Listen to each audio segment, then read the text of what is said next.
Demək, gəlin sualın işləyək. 22-ün bilirsiniz də uşaqlar nədir? 23,5-də deyir ki, günəş tropikdə olur, düzdür? Bəli. Ay sağ ol. İndi gəlirəm suallarla işləyirəm ki, başa düşəsiniz. Məsələn, baxıram Anadolu yaylası. Uşaqlar, Anadolu yaylasında verib 2, deyir mümkün buxarlanmanın kəmiyyəti yüksəkdir. Sonra nə verib? 3 verib. Yanar faydalı qazıntılar zəngindir deyir. Bir də verib 5 deyir. Tibet dağlıq yaylası ilə eyni geoloji irədə formalaşmışdır. Tibet bilirsiniz uşaqlar Mezozoyda yaranıb. Düzdür? Tibetdə Kunlunlu Mezozoydur. Amma Anadolu yaylası isə nə zaman yaranıb? Kaynozoyda. Demək bu səhvdir. Variantlarını işləyirəm ha. Sonra baxıram nəyə? Deməli, baxıram digər sualımıza, üçüncüyə. Meksika yaylasına baxıram. Deyir, ən qədim qırışıqlı vilayətdir. Uşaqlar, Meksika yaylası bilirsiniz də platformada yerləşir. Düzdür, qədim platformada. Qədim platformalarda uşaqlar yaranıb nə zaman? Yox, Meksika deyilir. Mən Braziliya kimi düşünüb deyirəm. Meksika yaylası bilirsiniz ki, cavan ərazidir, düzdür? Meksika yaylası necə ərazidir uşaqlar? Hı? Seysmik cəhətdən aktiv ərazidir, cavan ərazidir, düzdürmü? Bəli. Meksika yaylası. Ay sağ ol. Bir də nə verib ora? Deyir ki, bir verilib, 2 verilib, bir də nə verib? 6 verib. Deyir, şərq hissəsi tektonik qalxma zonasında yerləşir. Bilirsiniz ki, Şimali Amerikada, Meksika bax buradadır. Bu hissəsi nədir? Şərqdir, yəni platformadır. Bu hissəsi nədir? Qərbdir. Düzdür? Siz də bilirsiniz ki, şərq hissəsində deyir tektonik qalxma zonasıdır. Platformada tektonik qalxma zonası olar. Xeyr. Demək səhvdir. Meksikanın şərqi platformadır. Baxıram 1-ə. Deyir Mekong ovalı bilirsiniz ki, Avstraliya materikindədir. Bəli. Bəli. Bəli. 3 verib. Yanar faydalı qazıntı zəngindir. Fəal seysmik zonası xeyr. Bilirsiniz ki, Avstraliyada fəal seysmik zona yoxdur. Bu da getdi. Gəlirəm 2-yə. Ərəbistan yarımadası, bir də nə qaldı yerdə? Meksika yaylası yəni. Meksika. Meksikaya yazır ki, mümkün buxarlanmanın kəmiyyəti yüksəkdir. Fəal seysmik zonada yerləşir. Bir də nə deyir? Tibet yaylası ilə eyni geoloji yerdə formalaşmışdır. Burada uşaqlar nəyə diqqət yetirirsiniz? Bu doğrudur. Burada heç bir səhvlik yoxdur. E bəndinə baxıram 2-yə. Ərəbistan yarımadasına verib 1, ən qədim qırışıqdır. Bax, mən nə dedim? Dedim ki, Ərəbistan yarımadası Platforma. platformadır. Yəni, ən qədim platformadır. Ən qədim qırışıqlıq vilayəti Paleozoydur. Orta qırışıqlıq vilayəti Mezozoydur. Yaxşı, cavabımız olur D variantı. Heç bu yuxarıdakı ifadəyə baxıb beyninizdə yormaya bilərsiniz. Sonra keçirəm 21-ci sualıma baxıram. Deyir, əlamətlərin aid olduğu çaylar müəyyən edin. Stoplayıcı hövzəsi 2 tektonik zonda yerləşir. Mənbəyi dağ tundra, mənsəbi isə yarımsara qurçulu iqlimidir. Hövzəsində həm mezo, həm də konzu yaşlı suxurlara rast gəlinir. Uşaqlar, stoplayıcı hövzəsi deyir 2 tektonik zonada yerləşir deyirsə. Burada baxırıq nəyə? Bura uyğun gələcək nə? Qudyalçay. Məsələn, Qudyalçay niyə uyğun gəlir?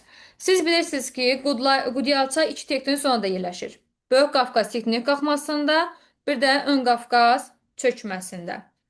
Mənbəyində dağ tundra, mənsəbində isə yarımsara qurçulu iqlimi var. Doğrudur. Bizdə Samur Dəvəçi ovalığı tərəfindən Xəzər dənizinə töküldüyünə görə orada da yarımsara qurçulu iqlimidir.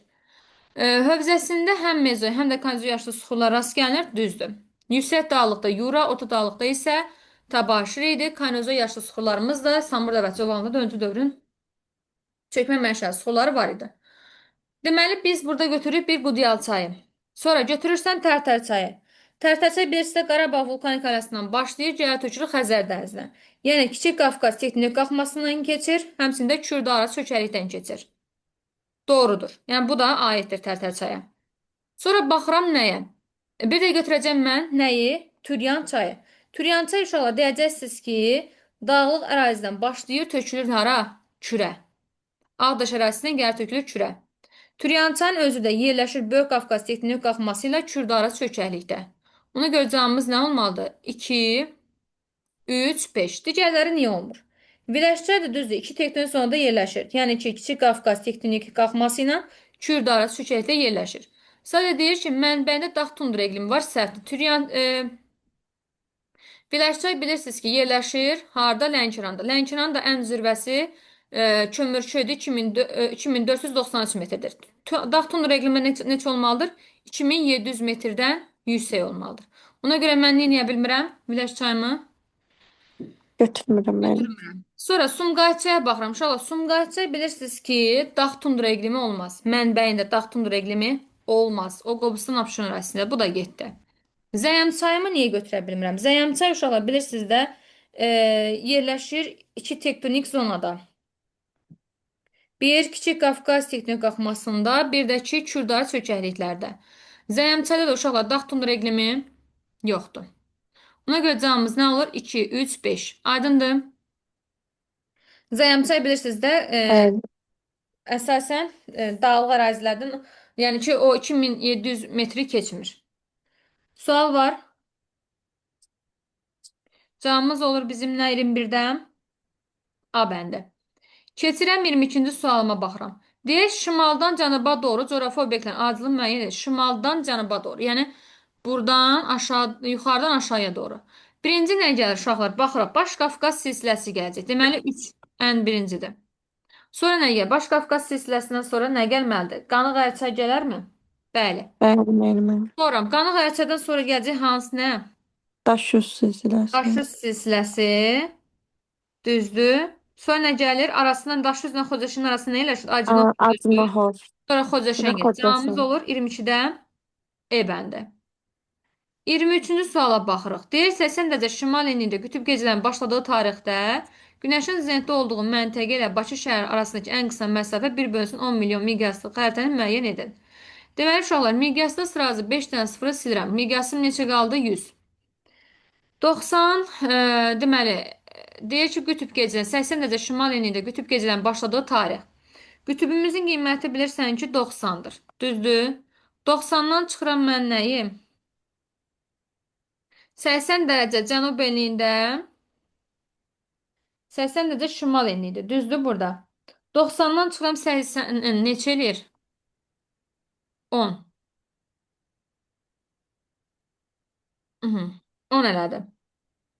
Deməli, 10 dərəcə. Bakı hansı enlikdə yerləşir?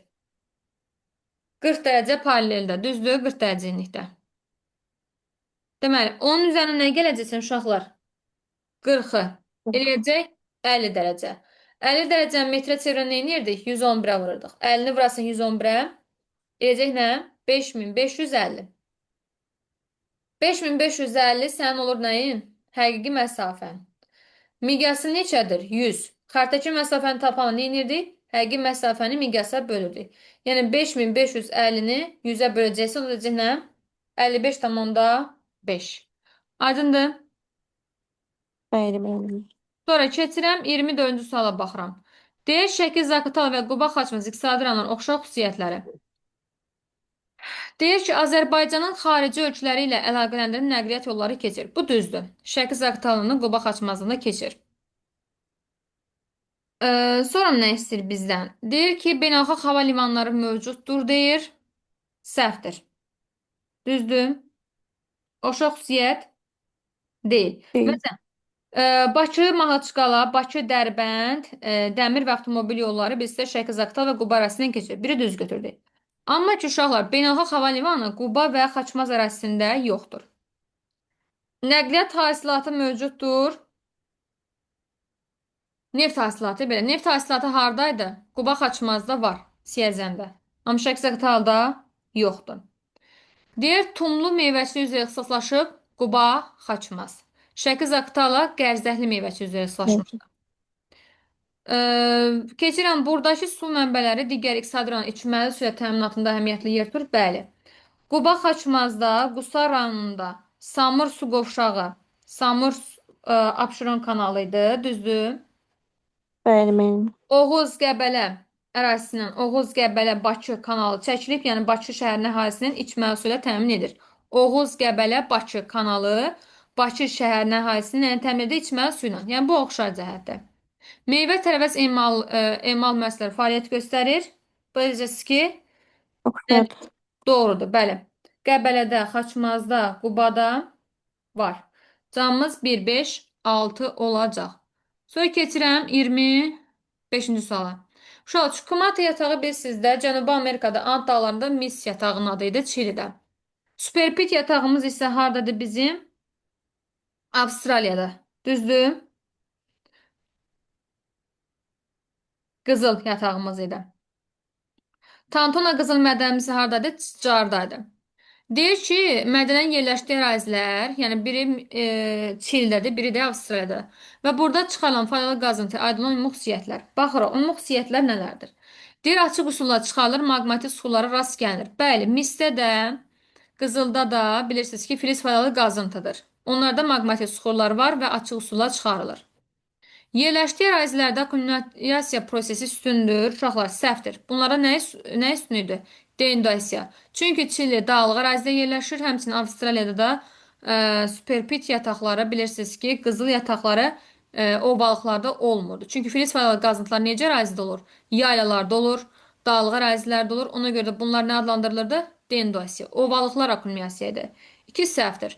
Gondwana qurusuna ayrılmış materiklər arasında yerləşir. Bəli. Gondwana qurusuna cənub materiklər aiddir. Cənubi Amerika, Afrika, Şimali Amerika və Antarktida. Düzdür. Həmçində Avstraliyanı qeyd edəcək. Bu faydalı qazıntılardan əldə edilmiş məhsullar təkrar emala cəlb oluna bilər, deyir. Bəli, filiz yenidən ərdilərək istifadə olunur. Yerləşdiyi ərazi platformaya uyğun gəlir, deyir. Çili, uşaqlar, geosignalda yerləşir də, bilirsiniz. Avstraliya platformadadır. İnkişaf etməkdə olan ölkələr arasında yerləşir. Səhv, uşaqlar, Avstraliya inkişaf etmiş ölkə idi. Burada oxşar xüsusiyyət nə olacaq? 1, 3, 4 sual var. Hə, uşaqlar? Deyil, mənim yoxdur. 26-ya baxırıq. Özbəkistan, Türkmənistan üçün fərqli xüsusiyyətlər. Baxıram. Deyir ki, kontinental hava kütlələrinin səhraların yaranmasına səbəb olmuşdur. Uşaqlar, bilirsiniz də Özbəkistanda Qızılqum səhrası var idi. Türkmənistanda da ki, Qaraqum. Bu nədir? Oxşardır. Fərqli deyil. Təsərrüfatında Sırdərya çayı mühüm rol oynayırdı. Bu aiddir hara? Qazaxıstandan Özbəkistana. Türkmənistana aid deyil. Fərqli xüsusiyyət elə 2. Əfqanistanla həmsərhəddir hər ikisi. Deyir, gəmiçilik kanalları vasitəsilə dünya okeanına çıxışı mövcuddur. Bilirsiniz ki, Xəzər sahilində yerləşən Türkmənistandan bu Qazaxıstana aiddir. Yəni Özbəkistana aid deyil. Fərqli xüsusiyyətin biri də elə bu. 2-4 fərqlidir. Əhalinin əksəriyyəti Türk dil qrupunun Oğuz qoluna aiddir. Bilirsiniz ki, burada Oğuzlar, Türkmənistan Oğuz qoluna aiddir. Özbəkistan isə Uyğur dil qrupuna aiddir. Aydındır, Uyğur. Qaraqalpaq isə Qıpçaq qrupuna aiddir. Qaraqalpaq Özbəkistanın bilirsiniz də nə idi? Respublika Muxtar Respublikası idi. Ərazisinin bir hissəsi cavan platformada yerləşir. Bu hər ikisinə oxşardır. Çünki hər ikisinin ərazisi Turan ovalına düşür. Fərqli xüsusiyyət deyirsə 2, 4, 5 olacaq. Sual var uşaqlar. Xeyr, müəllim. 27-yə baxıram. Baxın, Azərbaycan ərazisinə təsir edən hava kütlələri bunlar. Birinci baxırsınız ki, birinci hava kütləsi nədir uşaqlar? Orta Asiyadan gələn hava kütləsidir 1. 2. Azor adaları üzərindən gələn mülayim dəniz hava kütləsidir. 3 də ki, cənub siklonlardır. Aralıq dəniz üzərindən gələn cənub siklonlardır. Baxıram bura nə? Orta Asiya uşaqlar aiddir nə? A. Yayda isti və qışda soyuq hava şəraiti yaradır. Deyəcəksiniz ki, Orta Asiyadan gələn hava kütləsi yayda isti, qışda isə soyuq hava şəraiti yaradır. Bir də B-ni götürəcəksiniz. Havanın quraq keçməsinə səbəb olur. Orta Asiyada necə hava gəlir bizə? İsti hava gəlir. 2. Mülayim dəniz hava kütləsi bilirsiniz də, il boyu necə idi? Yağıntılı idi. Mülayim dənizi nəyə götürəcəksiniz? Azor antisiklonun sahəsindən gələn hava kütləsidir. 3-ə baxıram. Cənub siklondur dedik, düzdür? Cənub siklon. 3-ə götürəcək nəyi? D-yi. E variantı uşaqlar heç birinə getmir. Arktika üzərində formalaşır. Dəniz Arktik və kontinental Arktik. Yaxşı. 1-ə getdi A, B, 2-yə C, 3-ə də D gedəcək. E isə heç birinə getmir. Arktika üzərindən gələn hava kütləsi şimaldan gəlir. Dəniz Arktik və kontinental Arktik. Gələk uşaqlar bu məsələni də oxuyaq. Deyə dünya əhalisinin sayının artması kənd təsərrüfatı məhsulunun olan tələbatı artırır. Hər hansısa bir regionda kənd təsərrüfatının inkişafı müxtəlif amillərdən asılıdır. Xəritə sxemində verilən A, B, C ölkələrin bitkiçiliyin müxtəlif sahələrin inkişafı ilə yanaşı məhsuldarda da fərqləri var. Ölkə əhalisinin kənd təsərrüfatı məşğulluq payı ölkənin inkişaf səviyyəsi ilə əlaqədardır. Əhalinin kənd təsərrüfatının məşğul səviyyəsi xəritə sxemində verilmiş ölçülərdə bir və ya ikisinə uyğun gələn X ölkəsinin iqtisadi cəhətdən fəal əhalisi sayı 30 milyon nəfərdir. Bunun 10,5 milyonu deməli kənd təsərrüfatında çalışır. Deməli, iqtisadi fəal əhalimiz 30 milyondur. Bunda 10,5 milyon nəfəri çalışır. Deməli, 30 milyondan 10,5-ini çıxsaq, biləcəyik ki, nə qədər əhali çalışmır. Düzdür, uşaqlar? İndi gəlin burada sualımızı təhlil Bəli. edək. Ay, sağ ol. Ömrəvi bu situasiya çətindir biraz. Yox, indi rahat dildə izah eləyəcəm, başa düşəcəksən. Uşaqlar, A bilirsiniz ki, Kanadadır, düzdür? Bəli, Bir müəllimə. ölkələrin müvafiq olaraq yerləşdiyi regionlar. A. Kanadada Şimali Amerika regionunda yerləşir. Sonra B uşaqlar Kotdivardır. Qərbi Afrika regionunda yerləşir. C isə deyəcəksiniz ki, nədir? Kambocadır. Cənub-Şərqi Asiya regionunda yerləşir. Deyir, bu ölkələrin müvafiq olaraq ısılaşdığı bitkiçilik sahəsi. Bilirsiniz ki, Kanadada Şimali Amerika regionunda yerləşir dedik burada. Çöl təbii zonasında yerləşir. Prerilər adlandırılır da. Orada da çöl zonasında nə olur? Taxılçılıq, buğday əkin olur. Düzdür? B dedik ki, Kotdivardır. Qərbi Afrika regionundadır. O da savana seyrək meşələrdə yerləşir. Kakao var da. Afrikada əsasən nə var? Kakao var da. Qəhvə, kakao. C-yə baxıram, Kambocadır. Dedik ki, Cənub-Şərqi Asiyada yerləşir. Orada isə uşaqlar çəltik olacaq. Çəltik. Çünki muson rejimli ərazidə yerləşir də. Dənli bitki olan çəltik, düyü var. Deyir, bu ölkələrdə müxtəlif bitki sahələrin inkişafına təsir edən amillər. Bu ölkələrin müxtəlif bitki sahələrinin inkişafına təsir edən amillər nədir? Təbii ki, uşaqlar iqlimdir, temperaturdur, rütubətdir, torpaq örtüyüdür, əhalinin əmək vərdişi. Bunlar nədir? Bu bitki sahələrin inkişafına təsir göstərir. 29-a baxsaq, deyir, verilənlərə əsasən kənd təsərrüfatının daha yüksək məhsuldarlığa malik olan ölkəni və bunun səbəbini müəyyən edin. Burada uşaqlar deyəcəksiniz ki, Kanada. Bilirsiniz ki, Kanadadır. Necə ölkədir? İnkişaf etmiş ölkədir. Burada kənd təsərrüfatı necə inkişaf edəcək? Ekstensiv yoxsa intensiv? Biz sizə inkişaf etmiş ölkələrdə intensiv idi, düzdür? Bəli, Burada müəllimə. əmək məhsuldarlığı yüksəkdir. Yəni burada qabaqcıl texnologiyalardan və əmtəlik məhsul var. Biz bir də inkişaf etmiş ölkələr nədir? Əmtəlik məhsul. Yəni satış üçün məhsul var. Yəni ixrac əhəmiyyətli deyil. Aydındır? Yəni onlar satmaq üçün məhsulu, yəni satış üçün məhsul var da, ixrac əhəmiyyətli deyildi. Gəlirəm digərinə baxsaq. Yəni bunu ölkəni dedik ki, Kanadaydı. Onun da səbəbini qeyd elədik. Çünki orada intensiv inkişafdır, əmək məhsuldarlığı yüksəkdir, qabaqcıl texnologiya və əmtəlik məhsulları var idi. 30-a baxıram. Deyir, mətndə verilən X ölkəsinin kənd təsərrüfatının məşğulluq səviyyəsini hesablayın və verilmiş ölçülərdən alınmış nəticəyə uyğun gələnləri və onların aid olduğu ölçülər qrupunu cədvələ yazın. X ölkəsində əhalinin kənd təsərrüfatının məşğulluq səviyyəsi. Şu an məşğulluq səviyyəsini necə tapırıq? O da dediyi 30 milyon. Dedi 30 Aha, milyon bəli. əhali var, fəal əhali var. Onun da dedi 10,5 nəfəri kənd təsərrüfatında çalışır. İndi sənə deyir kənd təsərrüfatında neçə faiz əhali məşğul olur? 30 milyonumuz 100%-dir. Düzdür Ağa Hüseyn? Kənd əhalisində sayı Bəli, müəllim. 10,5 milyon idi. Düzdür? Bəli.